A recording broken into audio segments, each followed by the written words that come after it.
नमस्कार प्रेक्षकांनो, स्वागत आहे तुमचं आपल्या अनमोल टिप्स या यूट्यूब चॅनलवरती।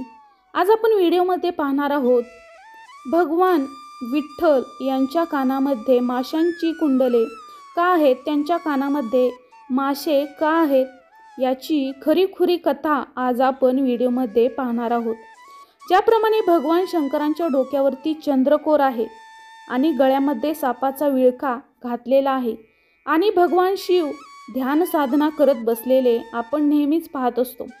तसेच भगवान विष्णू सुद्धा शेष नागावरती आसनस्थ झालेले आपल्याला पाहायला मिळतात।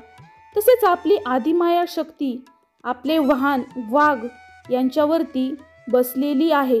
त्याचप्रमाणे एक दैवत आहे ते म्हणजे पंढरपूरचा विठुराया।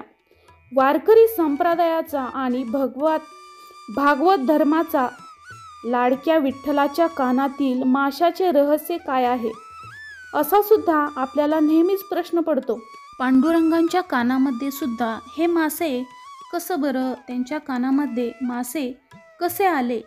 पांडुरंगांच्या पुढे किंवा पांडुरंगांच्या वारकरी संप्रदायामध्ये कोणताही जाती धर्म मानला जात नाही।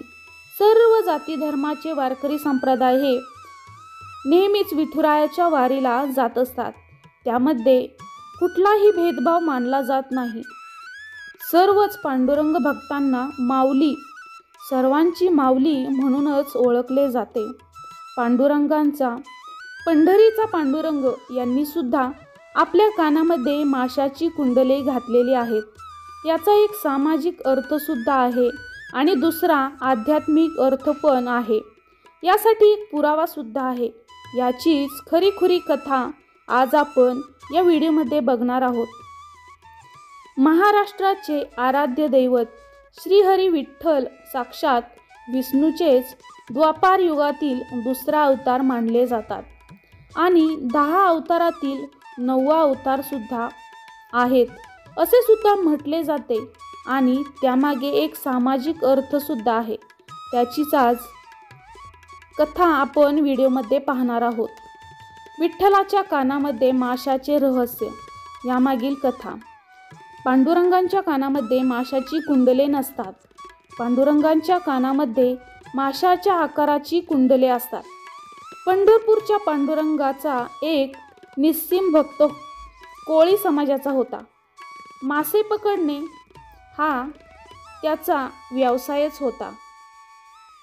तो नित्य नेमाने विठ्ठलाची पूजा अर्चा करायचा आणि मगच आपल्या नेहमीच्या कामाला सुरुवात करायचा। तो मासे पकडायचं काम करायचा, परंतु त्याच्या मनात नेहमीच एक प्रश्न यायचा, मला सुद्धा पांडुरंगाला काहीतरी द्यायचं आहे। एके दिवशी त्याने खूप मोठ्या प्रमाणामध्ये मासे पकडले आणि तो खूप खुश झाला आणि म्हणूनच तो त्या माशातीलच 2 मासे घेऊन तो कोळी विठ्ठलाला भेटायला त्यांच्याकडे गेला आणि ते मासे पांडुरंगाला भेट म्हणून द्यायचे असतात, पण इतर लोक त्याला पांडुरंगाला भेट म्हणून मासे देण्यासाठी नकार देतात।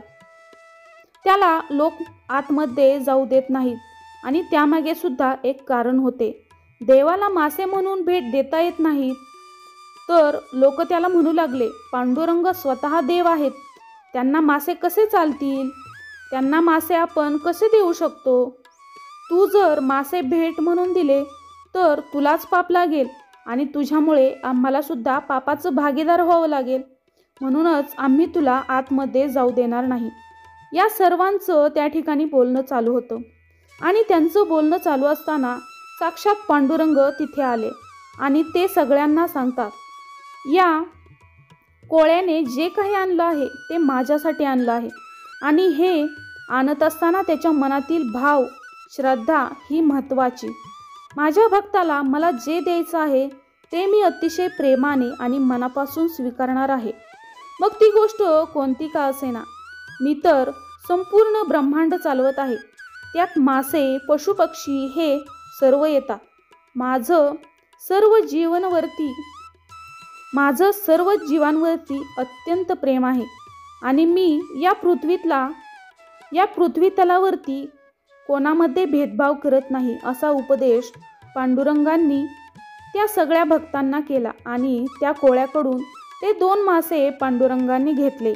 पांडुरंगांनी त्याच्या भक्तांना दाखवून दिले की हा श्री भगवान पांडुरंग ऐक्याचा, समानतेचा, सहजीवनतेचा सर्वांना अर्थ समजला पाहिजे, म्हणून त्यांनी त्या माशाच्या आकाराची कुंडले आपल्या कानामध्ये घातली.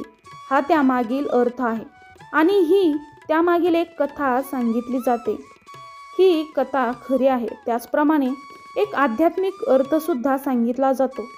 तो म्हणजे जी मकर कुंडले आहेत ती आपल्याला विकार विसरण्यासाठी सांगतात.